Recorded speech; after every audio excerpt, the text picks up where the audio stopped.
Need to kill a YouTube window. Hang on. Yeah, you're good. What is going on, everybody?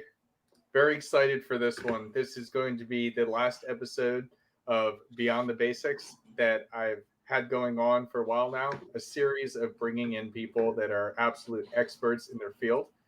And I am so thankful today to have my good friend Thor, or RP Thor, as he's known in a lot of spaces, who is the example of what it means to become durable in today's life. I know that we have seen a lot that, in today's society, like, oh, my feelings are hurt. I don't like that, all that type of stuff. And when life kicks you down, you got to stand back up. And Thor has had a lot of experiences like that. I know I've had a lot of experiences like that. And Thor being a mentor to men all around the world, just on that topic, I knew I had to have him on. So Thor, go ahead and introduce yourself. Sure. Would you like me to give it just a synopsis of my background? Yeah. Just for anybody who may not know who you are. So since we're in the manosphere and most of us go by pseudonyms, I will just let everybody know right up front. I was born with the name Thor. I was born in 1962, and it was 1 year before the comic book Thor was introduced. So you're looking at the original Thor right here, right now. But I sure hated the name when I was growing up, but now it's cool, right? So the original Thor is sitting right here. So I'm 58, almost 59 years old. And it been around for a little while. Started work, graduated high school at 16 and started work full time in an apprenticeship to become a power lineman. Those are the guys that run around, climb the poles, restore high voltage electricity in the distribution and transmission system across the grid so that people have electricity, which is so indispensable today. If you've ever been in an outage, we're the guys you call. And it's an interesting career. Not many people know, but it's 99.9% men that are in the field. Now, it's not like that everywhere, but just in the U.S., it just happens to be. And it's not because of the patriarchy. There's reasons for it. It's very hard, very dangerous work. And it requires very long hours away from your family. So it's just not palatable. We might be gone for weeks. We might be flying helicopters, landing on energized 500,000 volt lines in the worst conditions you can possibly think. Now, with that, it's a good career, and you can travel, you can see the world, and it's just not that appealing to females. So that's really the reason. And it's very dangerous. And of course, we're working on it, but the fatality and injury rate is actually higher per capita in the US for linemen than it is for policemen and fire combined. So it's more dangerous than being a fireman or a policeman combined. Now there's a couple of careers that are a little bit more dangerous for men, and that would be deep sea diving, deep sea welding, crab fishermen, Alaskan fishermen, and loggers seem to be the ones that are above power linemen. Now we're making strides. It's just there's a lot of issues with power linemen over the years, but electricity is a very dangerous job, but very rewarding at the same time. So throughout that career, I would teach other men. They were called apprentices as they learned the craft, and we would have them for 3 to 4 years. Generally, they're very much younger and would look to the older men to stay safe and stay alive. And we would counsel them and, coach them on their performance so that they could become very competent and not be hurt or hurt anybody else. I found that very rewarding. That's what led me to, this corner of the internet. As I'm approaching the twilight of my career, which will be over in a few years, I was looking to pass some of my knowledge on, not just in the craft, but some of the life skills and knowledge that I picked up along the way. And hopefully I can do that. Now, I've been laid flat a few times in my life, a couple times, once very early on with a divorce. And then I got tangled up in 12,000 volts. As you can see, the scars on my hands. They're not too bad, but I got some deformities.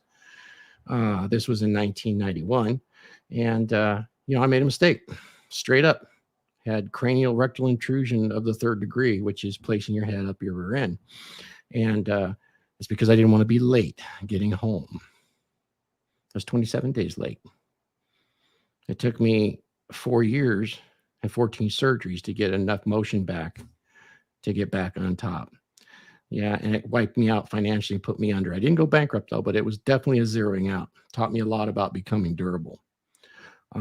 So it happened a couple times, and we looked past it. It was just stuff, still alive. I could still draw breath. Like my pappy always says, stand up, rub some dirt on it, get back in the game, son. So that's what we did, so to speak. And it's turned out really well. And I try to help others not fall into the same mistakes or patterns that I have. And just for the record, I know a lot of single guys watch this. And guys, I am married, been married 28 years with the woman for 30. So I have a very long-term relationship running as well. But I do counsel guys on their relationships and how they can make them work from more of a practical red pill perspective, I would say. Keeping the client in mind what his desires are. So that's where I come from. A lot of my clients want to learn about the craft. One of the most popular items I'm hit on is for some of the young guys that have been raised by single moms, is really how to create a durable masculine, or a dominant masculine presence in their own life, so they can be more, how do you say it? More of a man, yet not come off as a douche, but take up space, be realistic, and some of those are social skills and really they're people skills too, that unfortunately with the lockdowns we have now, it's hard to develop those social skills, and we all need other people. We all stand on the shoulders of giants. So those skills, I find myself more and more imparting to younger and younger men, and even some men that are in their 40s or 50s that have gone through divorce and really have been isolated from being social for so long, and just picking up the common communication skills, learning how to be assertive, yet not too assertive they come off as a dipshit, but enough to where you can assess a room. You can use your gaze, you can use your body language, basically teaching guys how to read sub-communication too, so they can be dominant and masculine. And that's quite attractive. It's quite attractive to everybody, actually, because that's the leadership qualities that we all look for. And you can see a lot of this example by really good leaders. They're quite attracted to both sexes, and for different reasons, though, but to be led. So I seem to have more and more clients that are asking me about those things in life. And so I've been putting a lot of effort into coming up with some courseware on dominant masculine presence, how to create it. And I've seen some of the stuff that you've been putting together, and it is absolutely fantastic. Now I have to say, like, wow, you've lived a lot of life so far. And that's it's great that you want to give back and teach people how to become more durable, how to step into their true masculine. Now, how does one even start to go about that? I feel like some people may think it, but they don't always recognize, even just recognizing, hey, I need to be more dominant. I need to be more masculine. I need to have tougher skin. How do you even get started on that journey? This is interesting because most people won't take the thoughts or the time to think they even need to do it. But if you've experienced a severe trauma, be it psychological or physical in nature, you realize how dependent you actually are, and how being that isolated teaches you that you can be very durable, but you need others. And how do you solidify those relationships around you so that you can be strong? And you can be strong by yourself, by all means. I'll tell you about commitments you have to make to yourself, but you have to realize that we're actually just this little weak meat bag in this earth suit. And, we could be snuffed at any time or broken. And so for us to, waste our time playing video games or not exercising or just satisfying, these brief needs quickly is very destructive to our bodies, our minds, and it makes us very weak and not durable. It's surprising how durable the human body is, yet at the same time, how fragile it is. I think durability really springs from the mind and the will. And once you have realize how weak and frail these human suits we have on are, then you can fortify your mind and your will. And that's where durability really rises from, and will enable you to pass any test, whether you're flattened out, zeroed, your loved ones are crushed before you, or they're taken away from you. You can move on. It can always be worse. That's one of the fundamental philosophies as you're looking around and given the woe is me signals. You got a couple choices. You can either bolster yourself up by becoming this giant know-it-all socially. I know everything, beat on my chest. That's kind of false. Or you can say, I don't know everything. I'm going to leverage all those around me, and I'm going to become the best version of myself I can be. And it is just a journey of steps. I must take each step one at a time. And that's probably the most important thing that I discovered, even when I was burned, is coming back from something like that.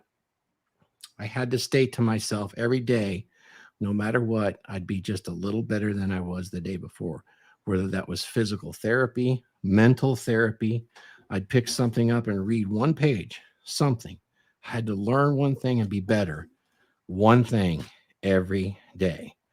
If I missed a day, I didn't cry about it and make an excuse to start next Monday. A lot of us do that. Oh, I missed a day, so 3 won't be so bad. I'll start on Monday and I'll do 3 things. It's a surefire way to sabotage yourself and yet to bolster your ego. You're just putting a Band-Aid over your ego. And no, you have to do one thing every day. At least that worked for me. And that's what I teach a lot of my students, is just one thing, one bite at a time. I like to say, eat the elephant one bite at a time and don't start with the tail. Do you know why? Why is that? Because the tail tastes like shit and you'll lose your appetite and you won't eat the elephant. Oh, I like that.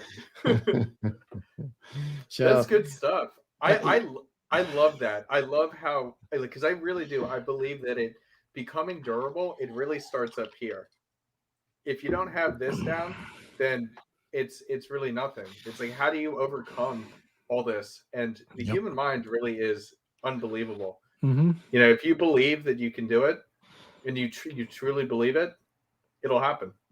It's true. It's very, very true. And I keep this model. This is a modified model I've had for many, many years, especially since I was burned, even before, is this simple motto as you're going through this journey is nothing works. Nothing works at all unless you do the work. Then it works. So that's what I'm saying, is nothing works unless you do the work. And that goes for anything. There's no shortcut. There's no magic pole to make you be a huge buff god. You got to put in the weights. You got to do the eating. You got to do whatever it is. You got to do it, So nothing works unless you do the work. That's one of the things I like to say to myself, especially right before I have a large task to do and I really don't want to do it. And I'm thinking maybe I should find something else to do. Guess what? Nothing works unless I do the work. Let's get down and get at it, So I like that kind of philosophy. Now, I've said before in the past, I like stoicism. I really do. I like the emotional control, but I will tell you this. It's not about the emotional control. I still feel every emotion that every human being does. It's just I kind of let it flow through me and I don't expose it beyond my body or my expressions. I still got it.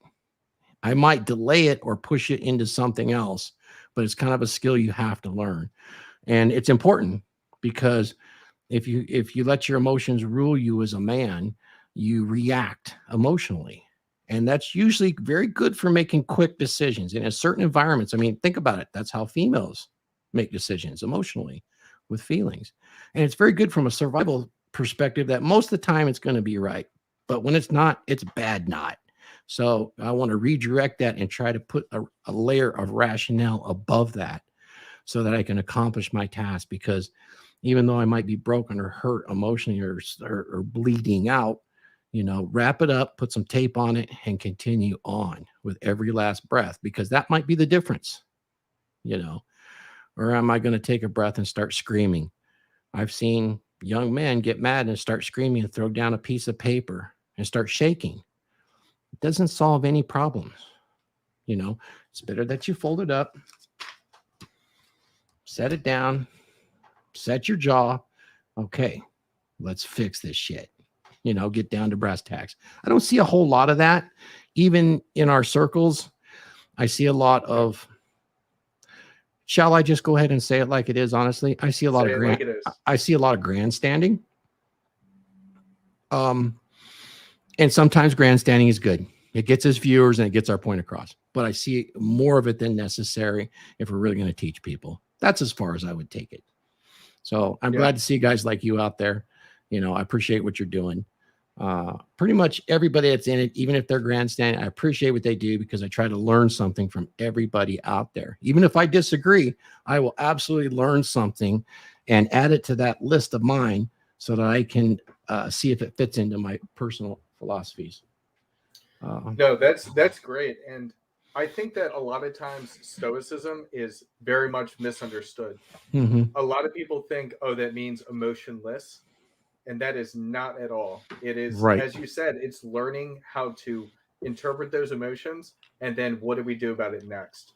And it was, not too long ago, I was in a discussion with one of my good friends, and he started to get explosive. And he was not, I wouldn't say yelling, but he wasn't able to sit there and process what I was saying and work through the issue at hand with me.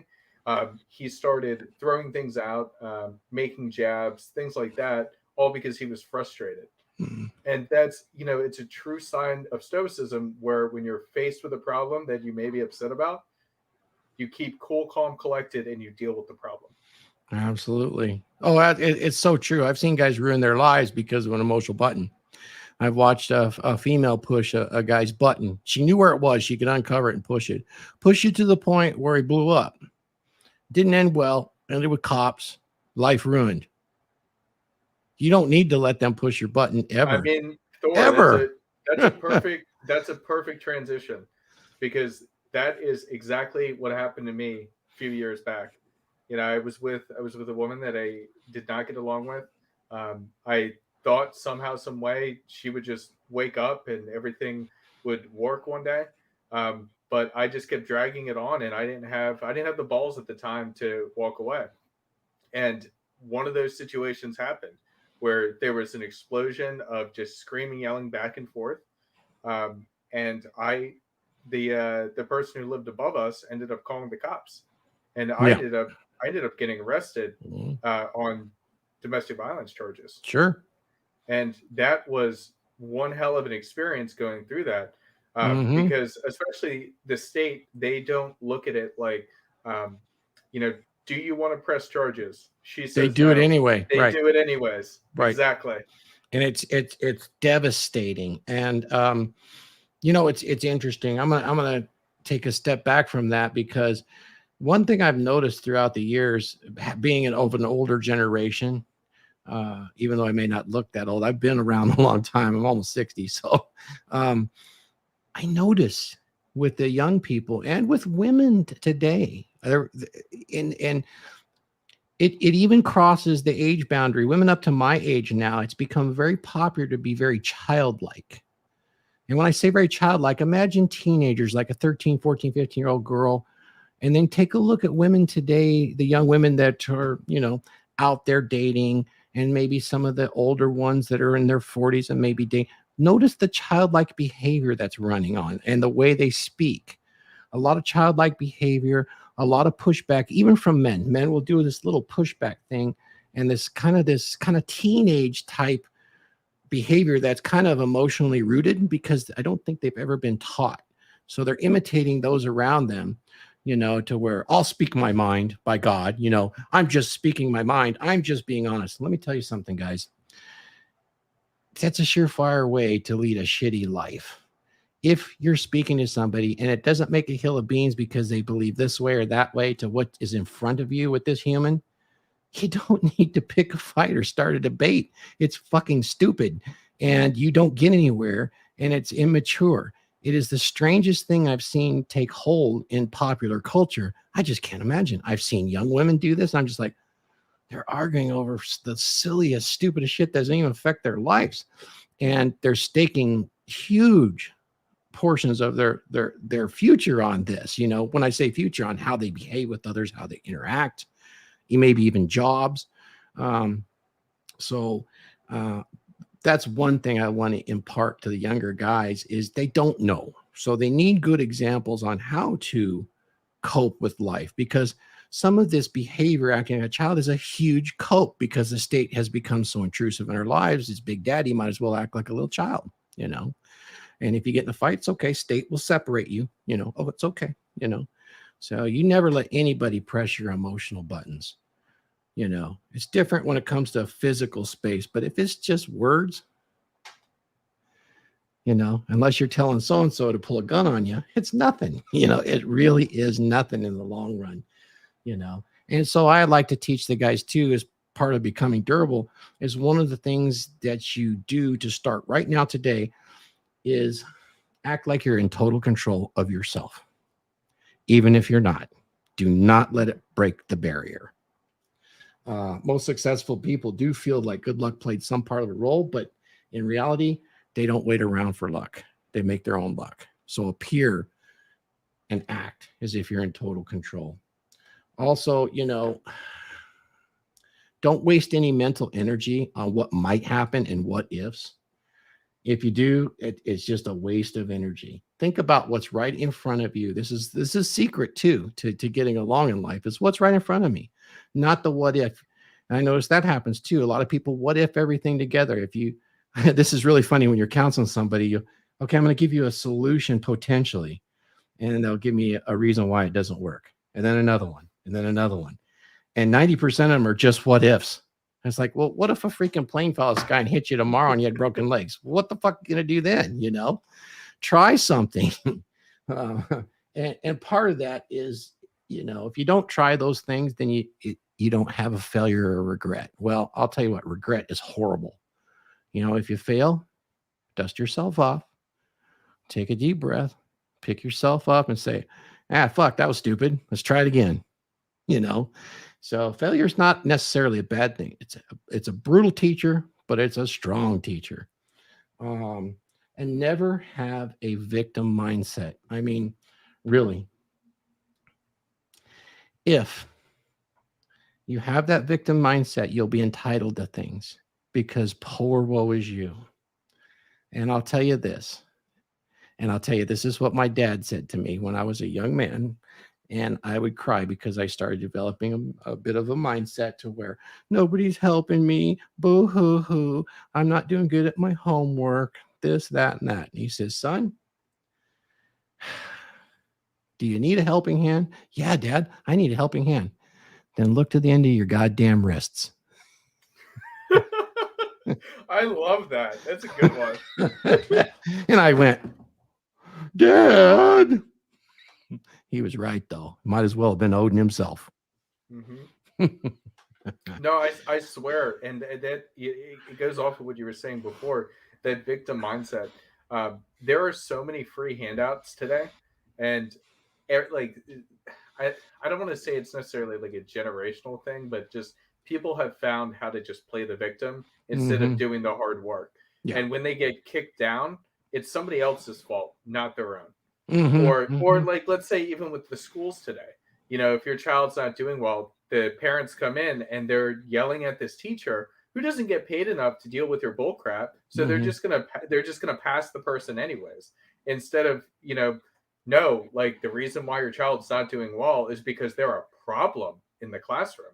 You know, and if you say that, they like then go to the principal or go to the administration and say, you would not believe what this teacher is saying about my child, and then they move them to a different classroom where they can get away with the behavior again.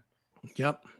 Well, in the past, if you were a problem in school, this is the deep past, but you know, and your dad came down there, oh shit, you were going to get an ass whooping. Better straighten your shit out and at least get along in school, because you're not proving that you have the social acuity to get along in that environment. So your dad was going to straighten your ass right up.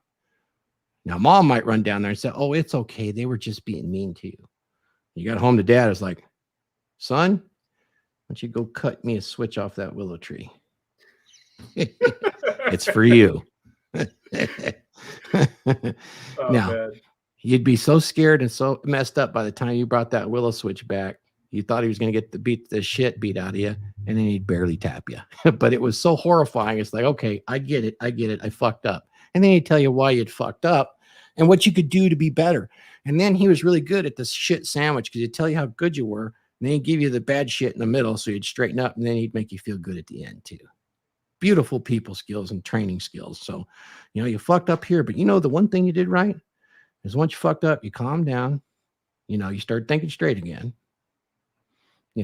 so you have the potential. Now show me you got it, kid. That's actually beautiful. That's a beautiful way to put it. I know when I was younger, there were a couple times where something would happen, and it was like, wait till your father gets home. And the way that my mom would do that would really instill in me that fear. And nothing was ever as bad as I thought it would be. But when you've messed up and you're given that time, that really teaches you stoicism. Yes. How to deal with something like that and think about your actions, think about the experience, and realize, this is how it probably should have been handled. Oh, absolutely, Alex. One of the things that, would be denied today by many social constructionism or constructionists would be, as males of the species, of any species, really, as competitive as we are for mating, is there is a underlying tone of violence with all of us.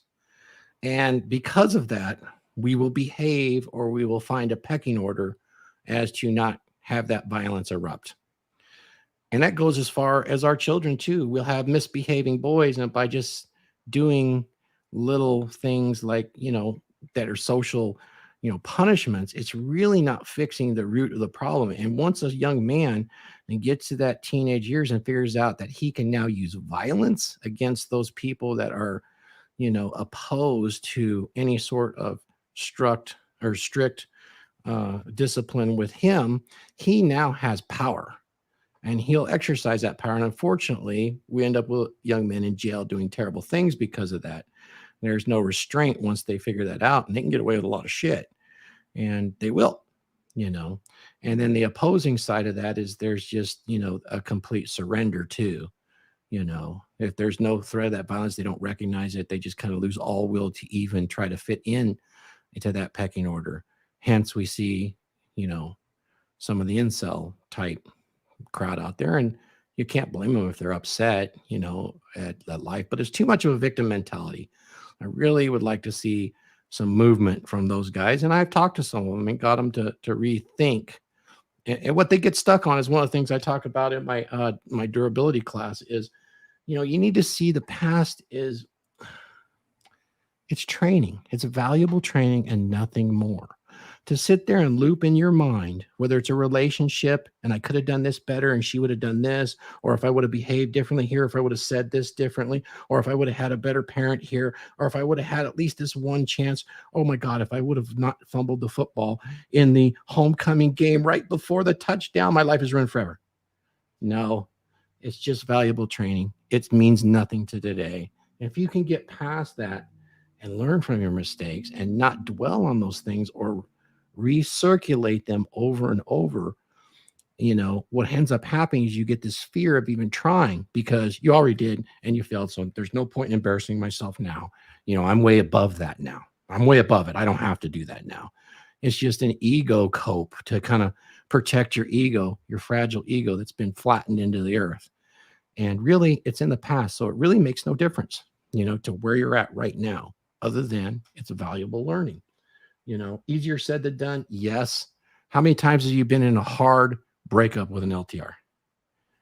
Ooh, how many weeks do you spend times going over every little fucked up situation and thinking, okay, I have to learn from this. I have to fix it. What if I did this? What if I did that? Oh, I'll call her. I'll get her on the phone and tell her I won't do that anymore. It doesn't work. Never works. Yep. Catalog it, move it back, be done with it. Feel the pain, let it flow through you, in and out of you. Get physical. Physicality will burn that off. And move forward being a better version of yourself. I do a lot of coaching on guys that want to save their marriage, and it can be done. It essentially is if it's already broken up and there is a split, it is somewhat of a very strong uphill battle. But It can be done. It's somewhat of the exception. I don't generally like to talk about the exceptions. I like to play the majority, the majority of probabilities, because that's where most of your success will come from in the long run, not playing the exceptions. You could waste a lot of time doing that, but it is possible.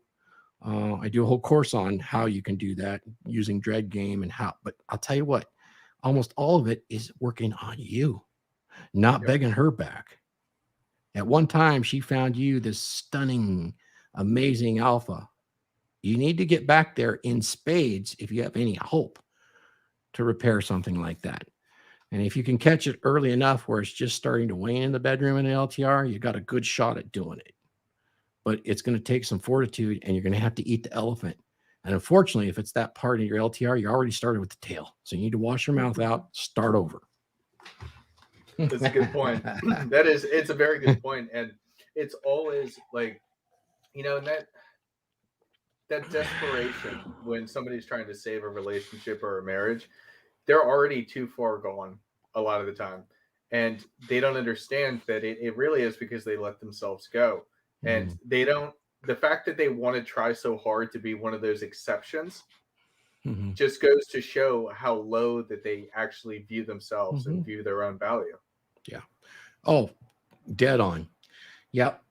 So, I mean, just one thing I stress is don't let that past define you. So many guys do. And now they create this false thought process to protect their ego that I'm beyond it now.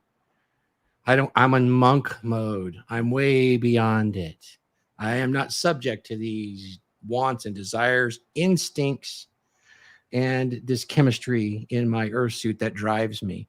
You can guide the chemistry in your earth suit, but it all affects your instincts, your emotions, your thought patterns way more than you think. You can guide them.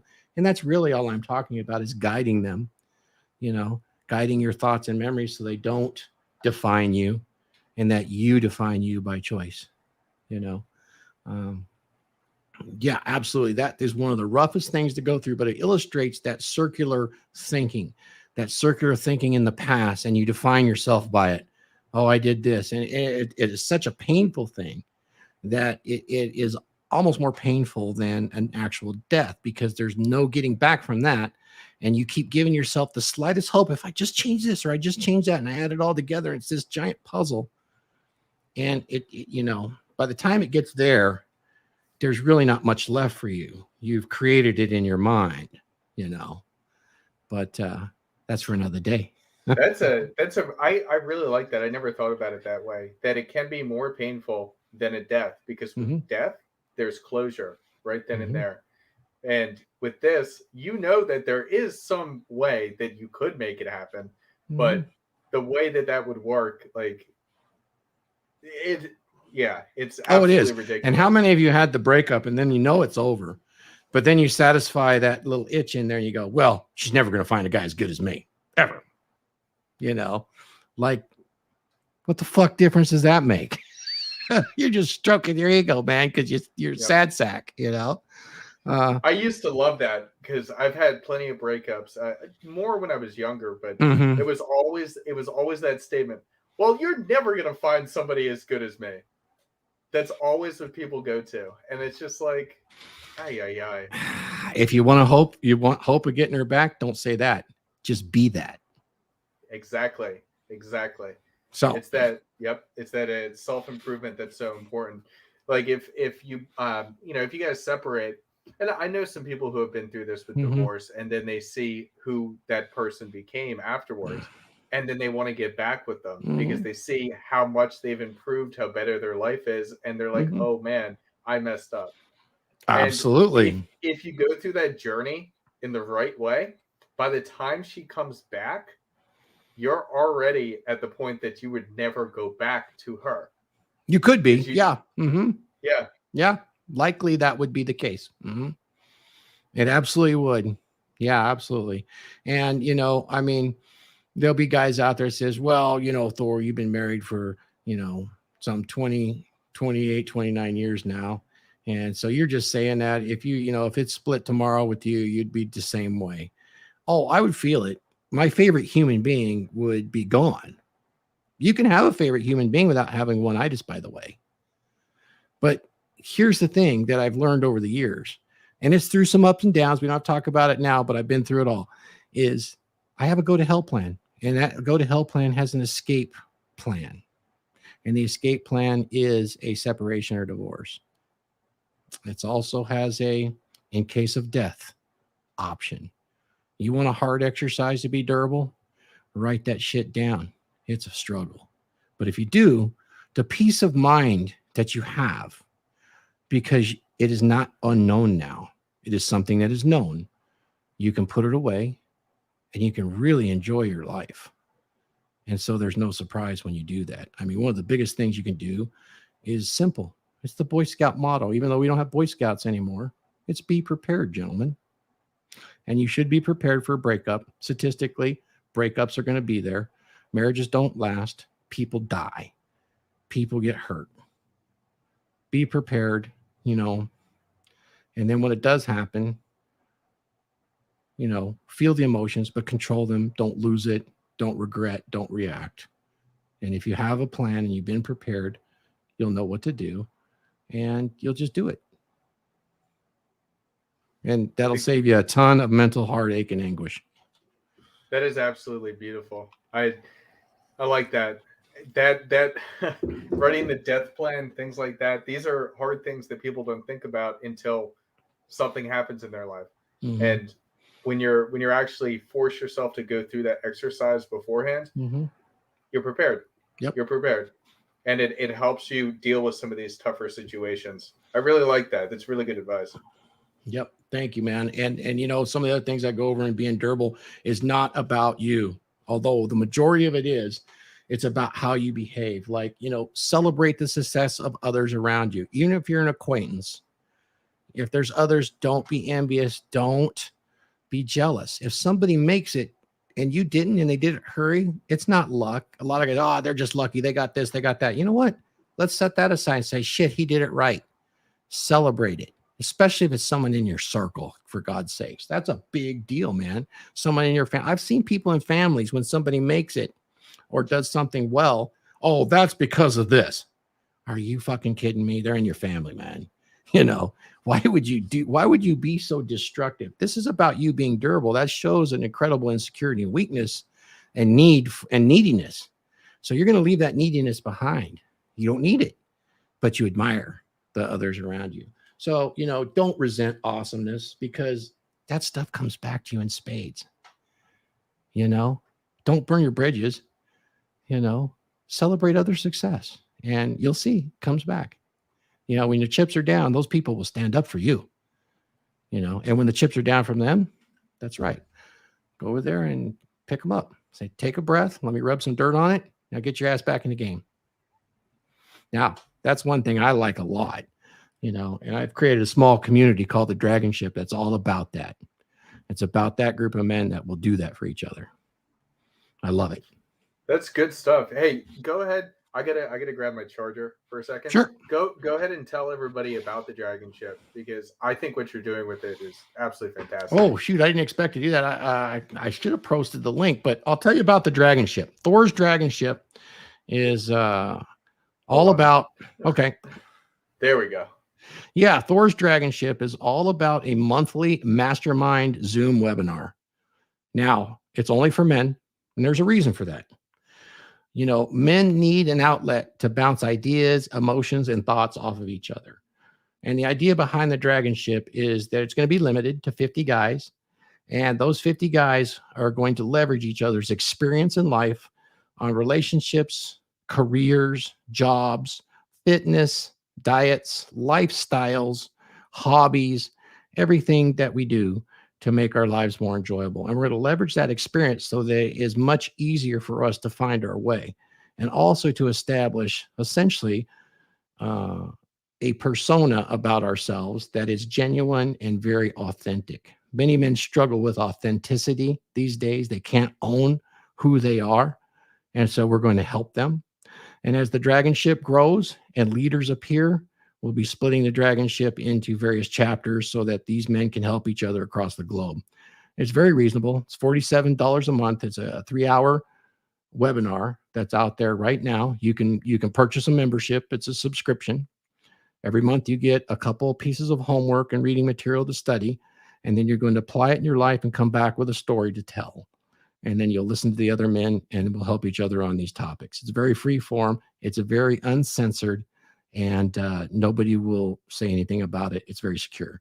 So $47 a month to the subscription.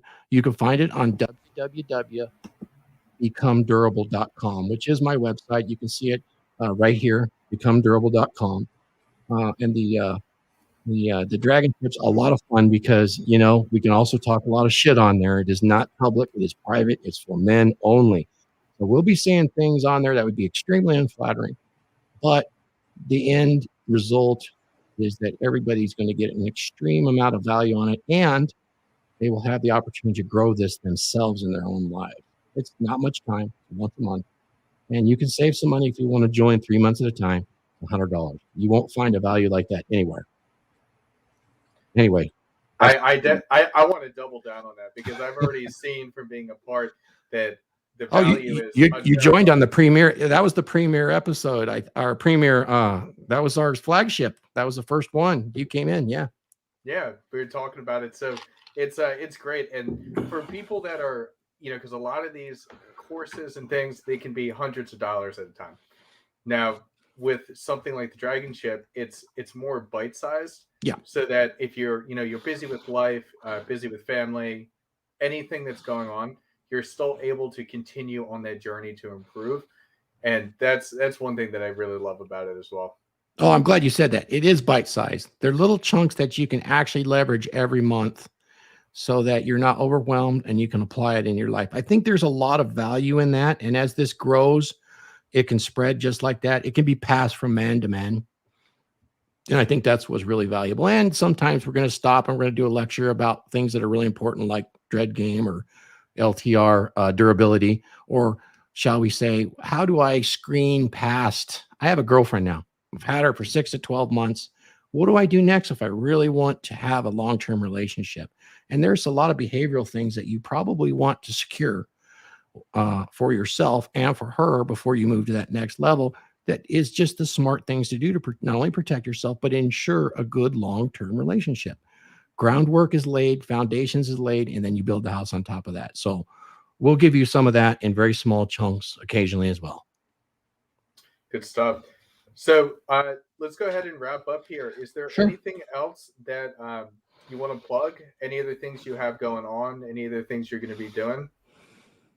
Well, just look for my YouTube channel. It has been in somewhat of a hiatus because of a personal emergency that happened 3 months ago. My wife was in a serious accident where she got her neck broken by being hit by a car, and she was paralyzed from the shoulders down. So I've been having to put things on hold, but it is coming back, and we're back up somewhat. So my YouTube channel is RP Thor. There's a lot already on there that you can go and look at. There's some very dry satire as well. But I've just been having fun with it. But eventually I would like to do a few live feeds, maybe a couple times a month. It's not really my primary, but I'd like to do that as a give back, because I'll tell you, this community having come together for me in my time of need, I'm certainly giving back. You know, I had a very important person in my life get crushed for no reason of their own. And she's actually still in acute rehab now, trying to learn to walk again. So I appreciate everybody in the community, especially Alex. Thank you. Thank you for your donations. That was awesome, dude. I appreciate everything you've done, man, for sure. So just look for my YouTube channel, and guys, becomedurable.com. There is some free videos on there. There is actually a free 45-minute lecture on weapons and gun safety that you might enjoy. Only for people that come to the website, though. I also teach you how to throw axes and knives as a hobby. Hey, I'm Thor. If I couldn't throw an axe or a knife, what the hell, right? So you might enjoy something like that, as well as I do have a small series on the YouTube channel called The Book of Odin. And what that is the Icelandic Havelmill, which is my background. You can see I'm a blue-eyed Viking. And so I read from it, and it's often been called the Book of Odin. The real name is Havelmill, and it was the Icelandic sagas, which is there's some amazing segments in there that are amazingly red pilled. Kind of, there's like 6 different translations, but you can see these threads of old wisdom in there. So I did a series of 7. You might enjoy that. Each one's only 2 minutes, but have at it. There's some interviews on there. We had some great fun with some folks. So that's about it right there. Tell us about you. I mean, you've been on a tear, Alex. Yeah, no, I've been doing a lot of different stuff. So a lot of these interviews, a lot of these collaborations.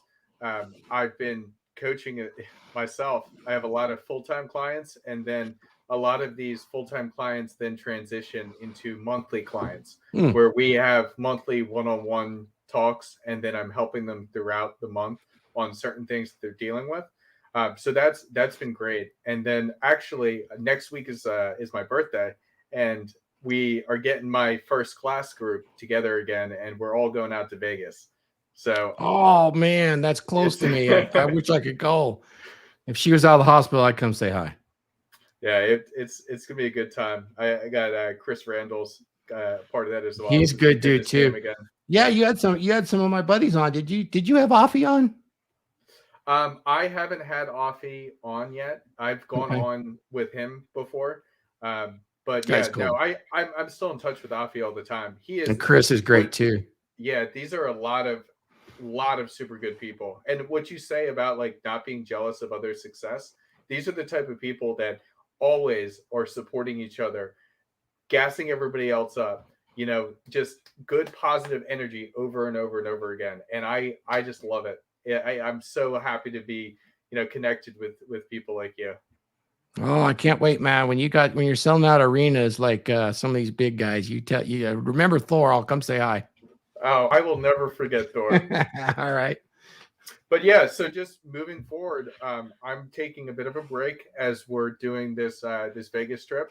I'm actually coming out with somewhat of a course soon. And so I've got the landing page built. The site's almost built out entirely. And so that's going to be really cool when I'm finally able to launch that and share that information with everybody. But yeah, I'm kind of going into that hermit mode for 1, a little bit of fun next week. And then 2, make sure I can finish this stuff up afterwards. Hey, this is what I say. You got to live a little, you might as well enjoy it. And then I have an axiom. It's a little different take on things, but I'll just tell you Thor's axiom. And it's become excellent and enjoy women for who they are and what they are. That's it. It's as simple as that. It's as simple as that. Good stuff. Well, thank you so much for joining, Thor. Really appreciate it. And thank you to everybody who tuned in. Go ahead and check out Thor's information down below. Get connected with him, becomedurable.com, and look forward to seeing everybody soon.